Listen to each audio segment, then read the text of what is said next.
Doctors મહાસંમેલનમાં કેન્દ્રીય રક્ષા મંત્રી ઉપસ્થિત રહ્યા। આત્મનિર્ભર માટે સેનાની 410 વસ્તુઓની આયાત બંધ કરાશે। વડોદરા શહેરના પોલો ક્લબ ખાતે ડોક્ટર્સ સેલ દ્વારા આયોજિત ડોક્ટર્સ મહાસંમેલનમાં કેન્દ્રીય રક્ષા મંત્રી રાજનાથસિંહ ઉપસ્થિત રહ્યા હતા। આ દરમિયાન તેમણે સરકારની સિદ્ધિ સાથે આત્મનિર્ભર ભારત અંગેની વાત જણાવી ઉપસ્થિત તબીબોને મતદાનની અપીલ કરી હતી।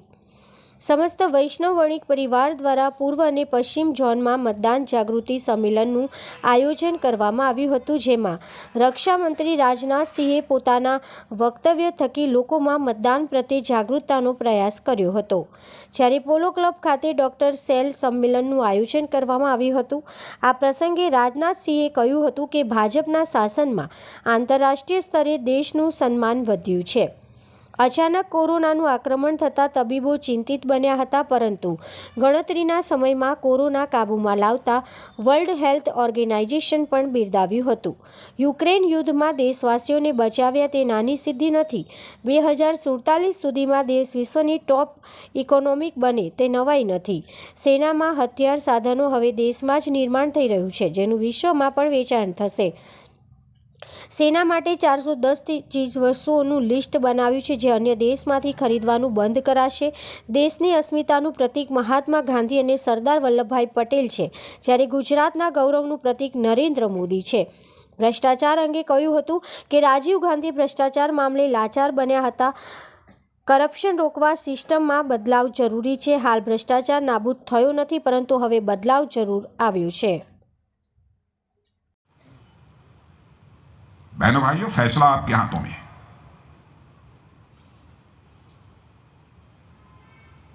और मैं यह भी जानता हूं, नजदीक से हम दोनों लोगों ने काम किया है। 2014 में जो प्रधानमंत्री बने थे, पार्टी का राष्ट्रीय अध्यक्ष मैं ही था।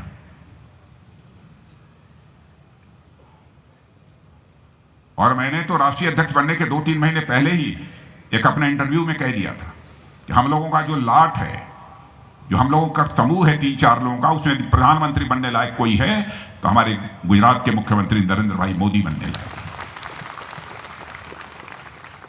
राजनीति केवल सरकार बनाने के लिए अथवा मुख्यमंत्री प्रधानमंत्री बनने के लिए नहीं की जाती। राजनीति की जाती है तो देश बनाने के लिए की जाती है, समाज बनाने के लिए की जाती है। यह बात हमको ध्यान में रखनी चाहिए।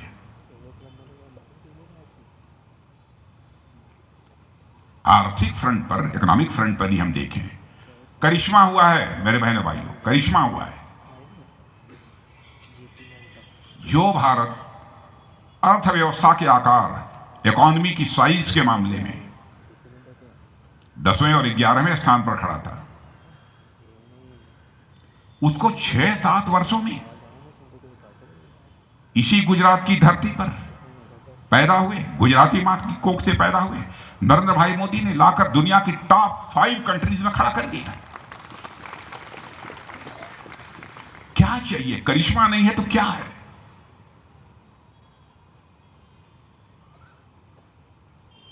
यह मेरा मूल्यांकन नहीं है, मेरा असेसमेंट नहीं है। विश्व की मानी जानी आर्थिक मामलों की जानकार जो हस्तियां हैं, एजेंसीज हैं, फोरम्स हैं, यह उनका फैसला है। हमने नहीं कहा कि भारत को लाकर दुनिया के टॉप 5 कंट्री, जो टॉप 5 कंट्रीज हैं इकोनॉमी की साइज के मामले में, अर्थव्यवस्था के आकार के मामले में, उसमें लाकर भारत को खड़ा कर दिए।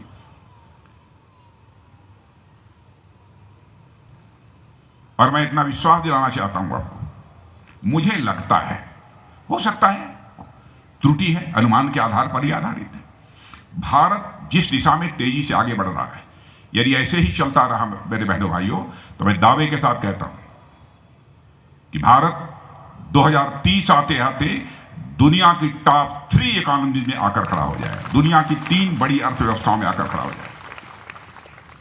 और अमृतकाल समाप्त होते होते ही 2000, लेकिन उस समय ध्यान नहीं रखा कि कौन नाराज हो, क्या हुआ, देश के हित में क्या है, बड़े उद्देश्य के लिए। अरे जिस तरीके से इधर उधर का पैसा आतंकवादियों की फंडिंग की जाती थी, अगल बगल के देशों में रखा जाता था, गजब संकट पैदा हुआ। इस काम को किया। अब जीएसटी का फैसला भी पहले लोगों को लगता था कि एकदम बिल्कुल करता, लेकिन अब लोगों ने धीरे धीरे स्वीकार कर लिया। अब आप लोगों से खुली बात कर रहा हूं, इसलिए मैं करता। यदि हमसे केवल आपसे वोट लेने की हमारी मंशा होती तो शायद मैं इनकी चर्चा न करता। मैं खुली बात कर रहा हूं और कलेजे की बात होती है। अब उरी और पुलवामा में जब आतंकवादियों ने आकर हमारे सुरक्षा के जवानों पर कातलाना हमला कर दिया और बड़ी संख्या में मारे गए, तो मैं उस घटना का साक्षी रहा हूं। मैं गृह मंत्री था भारत का, बैठे प्रधानमंत्री जी के साथ 2-3 लोग, आपको आश्चर्य होगा 10 मिनट नहीं लगे, प्रधानमंत्री ने फैसला कर दिया। और उसके बाद हमारी सेना ने भारत की धरती से नहीं है बल्कि भारत की धरती के उस पार पाकिस्तान में जाकर आतंकवादियों का सफाया करने में कामयाबी हासिल की। यह है हमारा भारत, यह है हमारा भारत। चलें तो बहनों भाइयों, अकलेमंद इशारा काफी है, मुझे कुछ ज्यादा कहने की नहीं है। यहां तो मतदाता जागृति अभियान चल रहा है, तो मुझे जो कुछ कहना था मैंने आप लोगों के सामने रखा है। बस यही कहूंगा कि जो 27 साल से करते चले आ रहे हैं वही करिए।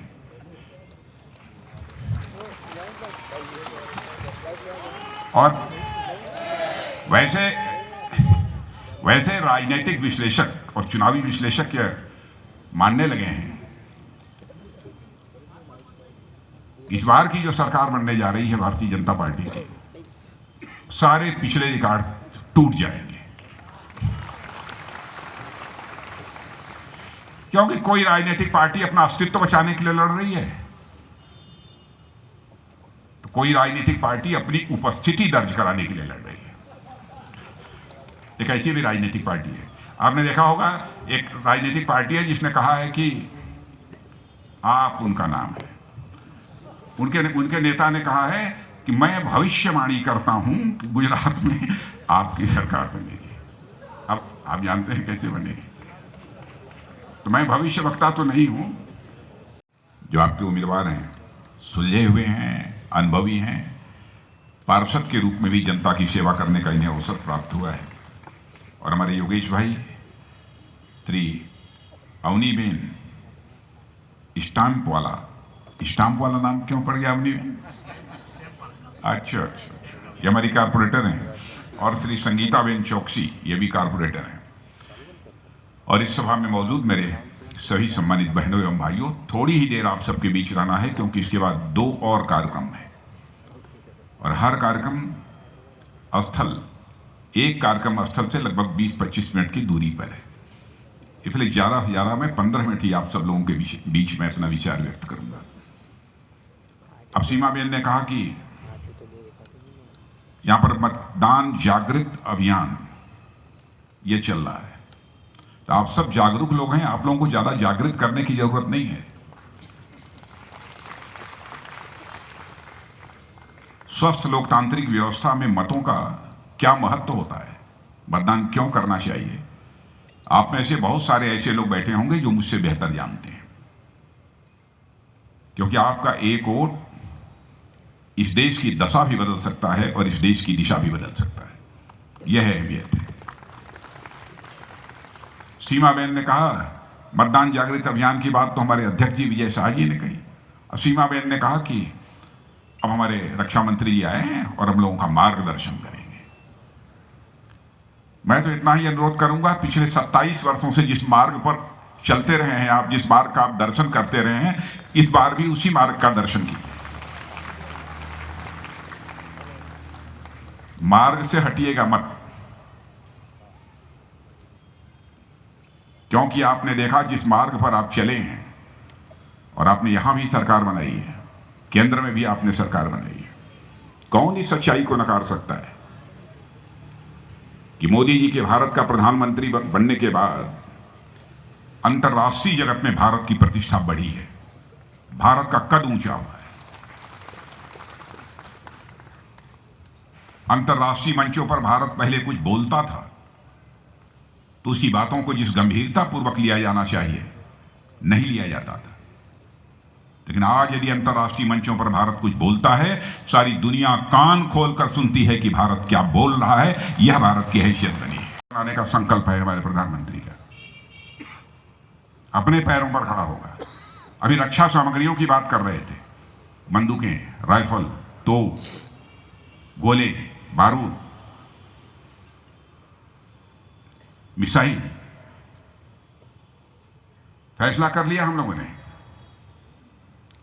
भाई एक सीमा है, उस सीमा को क्रॉस नहीं करेंगे। अब इस अधिकांश चीजें भारत की धरती पर बनेंगी, भारतवासियों के हाथों से बनेंगी और सारी दुनिया के लिए बनेंगी। हम भेजेंगे दूसरों को कि अब ये खरीदो हमारा माल। कब तक हम दूसरे लोगों से लेते रहेंगे? Make in India, make for the world. Bharat में बनाओ, पूरे विश्व के लिए बनाओ। और मैंने तो 410 आइटम, 410 आइटम्स ऐसे पक्के कर दिए हैं।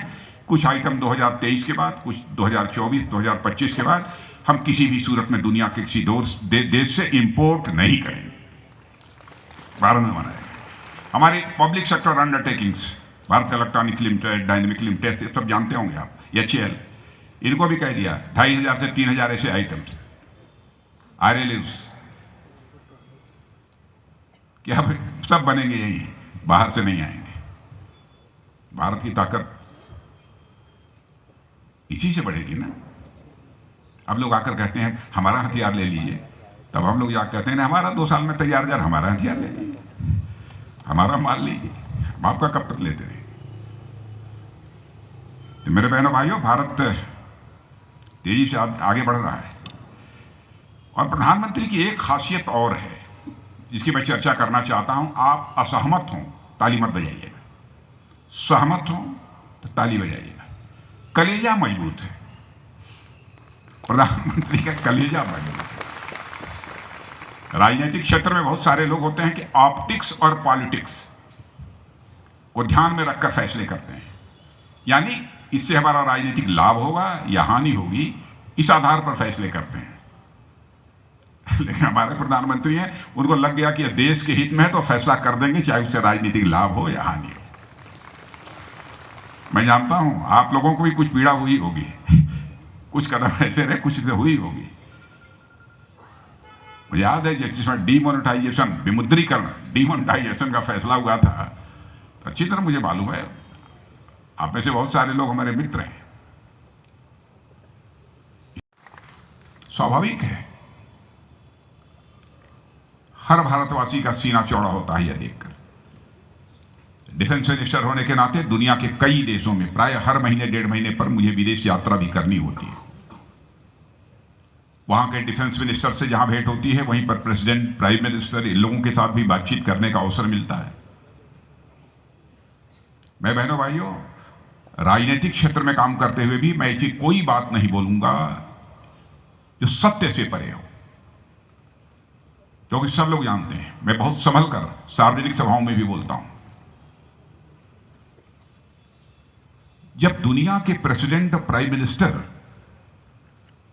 हमारे भारत के प्राइम मिनिस्टर की प्रशंसा करते हैं, बहनों भाइयों, जिस आनंद की अनुभूति होती है, कोई भी राष्ट्रभक्त होगा उसे आनंद की अनुभूति होगी। मैं उन देशों का नाम नहीं लेना चाहता,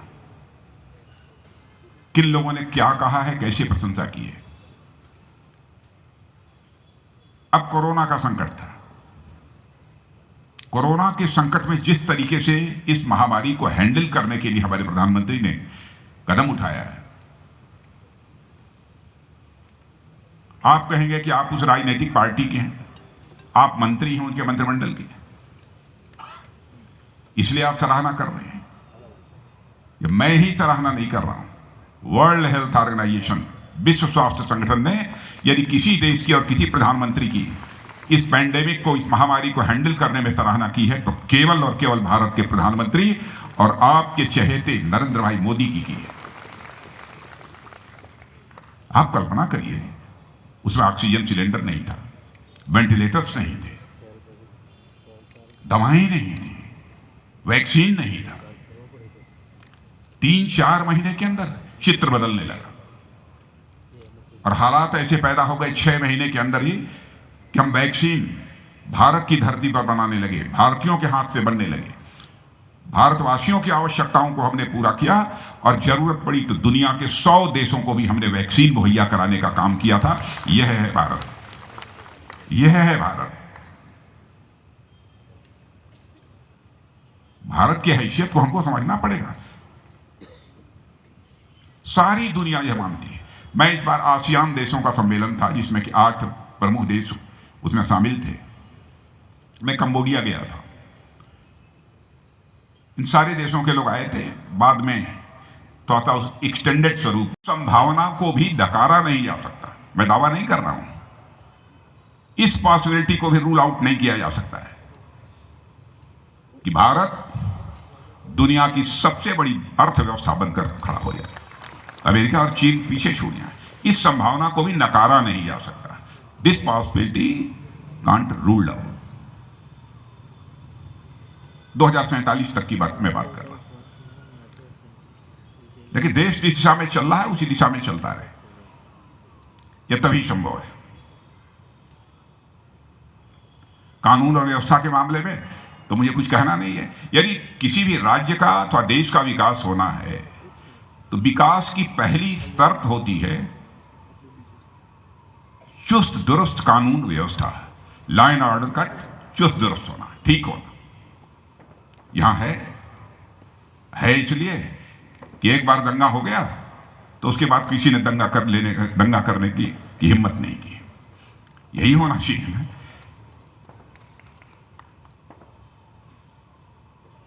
और मैं यह भी कहना चाहता हूं कि समाज को बांट कर हम लोग को राजनीति नहीं करना चाहते।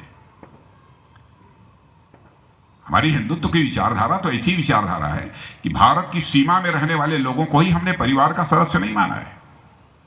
पूरे विश्व की धरा पर रहने वाले लोगों को अपने परिवार का सदस्य मानते हुए वसुधैव कुटुंबकम का संदेश सारे विश्व को दुनिया किसी देश की धरती से गया है तो केवल और केवल हमारे और आपके देश की धरती भारत से सारी दुनिया को गया है।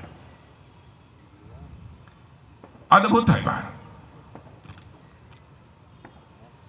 कल्पना नहीं कर सकते कैसे यहां के ऋषि महर्षि संत महात्मा रहे हैं। यत् पिंडे तत् ब्रह्मांडे, जो पिंड में है वही ब्रह्मांड में है, जो जड़ में है वही चेतन में है, जो सूक्ष्म में है वही विवर्त में है, जो छोटे में है वही बड़े में है, जो मेरे में है वही तेरे में है। धन्य है भारत। कहां मिलेगा? इतने बड़े मन के लोग होते हैं, और जो बड़े मन का होता है वही आध्यात्मिक होता है। एलिवेशन ऑफ मन, मन का उन्मन होना, मन का बड़ा होना, यही अध्यात्म है। हमारे स्वामी जी बैठे हैं। अब हमारे स्वामी जी के चेहरे पर मैं देख रहा था जो ग्लो है, जो चमक है। मैं समझ गया हमारे स्वामी जी बड़े मन के हैं। छोटे मन वालों के चेहरे पर ग्लो नहीं हो सकती, चमक नहीं हो सकती।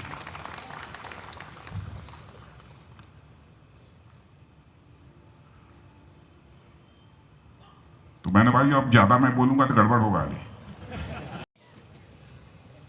अब एक बड़ा काम हुआ है। डिफेंस एक्सपो में आया था मैं, यहां पर मैं 4 दिन रहा हूं, और हमारा एक रक्षा विश्वविद्यालय था, उसका दीक्षांत समारोह था, कन्वोकेशन, उसको संबोधित भी किया था उसी दौरान। और इतना ही कहूंगा कि भारत हमारा कमजोर भारत नहीं रहा। भारत हमारा दुनिया का ताकतवर देश बन चुका है। इंडो चाइना, भारत और चीन के बीच जो स्टैंड ऑफ था, यानी गुत्थम गुत्था, मैं आपको बतलाना चाहता हूं यकीनन कि हमारे सेना के जवानों ने जिस तरीके से अपने शौर्य और पराक्रम का परिचय दिया है, बहनों भाइयों, यदि पूरी दास्तान सुना दी जाए तो आपका सीना चौड़ा हो जाएगा। गौरव की अनुभूति होती है।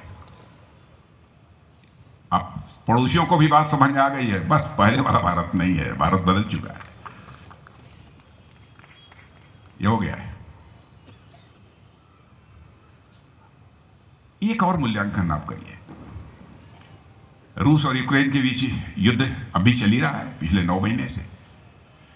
हमारे लोग जब फंस गए तो भारत में लोग शोर मचाने लगे कि हमारे बच्चे वहां पर MBBS कर रहे हैं, मेडिकल की पढ़ाई कर रहे हैं, इंजीनियरिंग की पढ़ाई कर रहे हैं। और मोदी जी लाइए उनको, भारत चाहे जैसे भी लाना आप लाइए।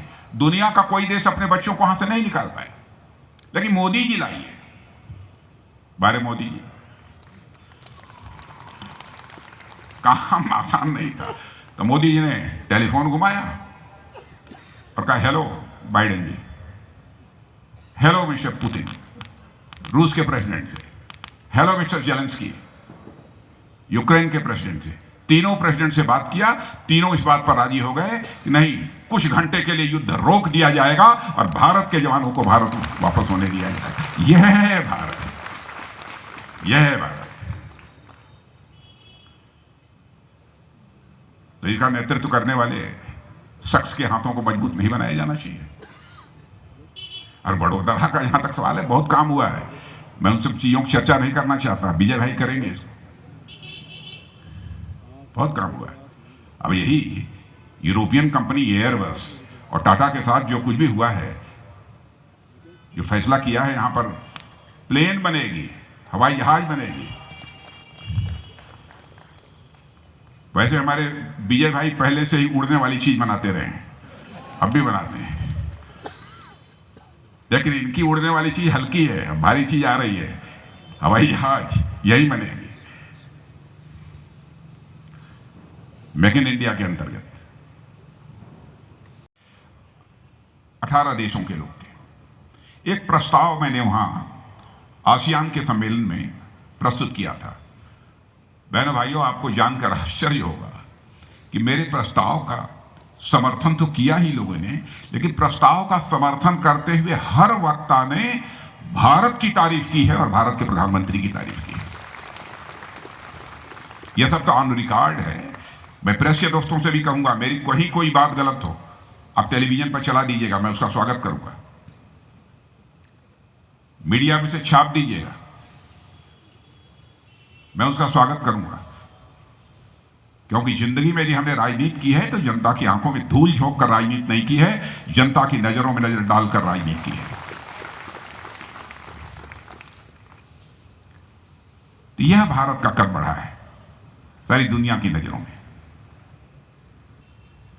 लेकिन हमारे देश के प्रधानमंत्री के संबंध में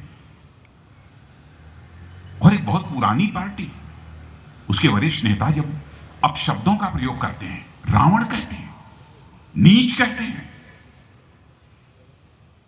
क्या मेरे बहनों भाइयों आप इसे बर्दाश्त करोगे?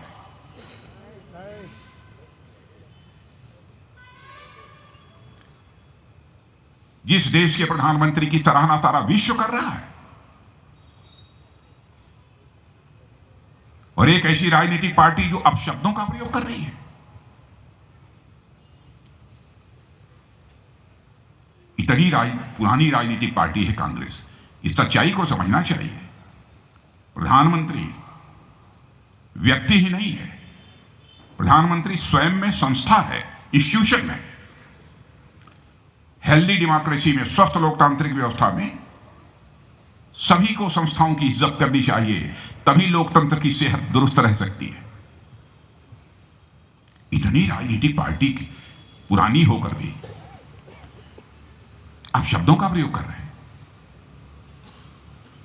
आप प्रधानमंत्री की नीतियों की आलोचना करिए, हम स्वागत करेंगे। प्रधानमंत्री के कार्यक्रमों की आलोचना करिए, हम स्वागत करेंगे। आप शब्दों का प्रयोग करेंगे तो भारत किसी भी सूरत में बर्दाश्त नहीं करेगा। तमाशा बना दिया है लोकतंत्र। संध्या में आदरणीय श्री राजनाथ सिंह जी का संस्कारी नगरी बड़ौदा की ओर से और समस्त वैष्णव समाज की ओर से बहुत बहुत स्वागत करता हूं। वास्तव में हिंदू धर्म और संस्कृति का सुवर्ण युग चल रहा है। मुझे लग रहा है कि ऐसे व्यक्तित्वों का समूह इस भारत देश को फिर कब मिलेगा, इस चीज को ध्यान में रखते हुए आने वाले दिनों में हमारी सरकार, अपनी सरकार, सनातन धर्म को मानने वाली सरकार, राष्ट्रीय हित की चिंता करने वाली सरकार, राष्ट्रीय सुरक्षा की चिंता करने वाली सरकार, इसको अगर हम मजबूत नहीं करेंगे तो शायद परिस्थितियां क्या होगी ये आप और हम बहुत अच्छी तरह से समझ सकते हैं। मुझे लगता है कि 5 तारीख हमारे देश, हमारा गुजरात, हमारा बड़ौदा इसके लिए उपयुक्त जगह है कि जहां अपने विशेष मत का अधिकार उपयोग करके हम भारतीय सनातन धर्म की इस धरोहर को संभालने का प्रयत्न करें। आज जिस प्रकार की सरकार इस राष्ट्र में काम कर रही है और समूचे विश्व के अंदर भारत का सिर जिस प्रकार से ऊंचा हुआ है, मुझे लगता है ये सरकार वास्तव में हमारे राष्ट्र की चिंता वाली सरकार है। उनकी चिंता तभी दूर होगी जब हमारा संपूर्ण सहयोग वोट के द्वारा हम इस सरकार को देने के लिए कटिबद्ध होंगे। मैं समूचे विश्व के 15 करोड़ वैष्णवों को आज आह्वान करना चाहता हूं कि सनातन हिंदू धर्म की रक्षा के लिए, राष्ट्रीय चेतना की रक्षा के लिए, सुरक्षा के लिए हमें इस सरकार को वोट देना है और देके इस सरकार को जिताना है। मेरा विषय कोई राजनीति नहीं है, लेकिन जो हिंदू हित की बात करेगा। या एक मिनट तो समाप्त। चुनाव में क्या कहेंगे आप? नीचे रखो।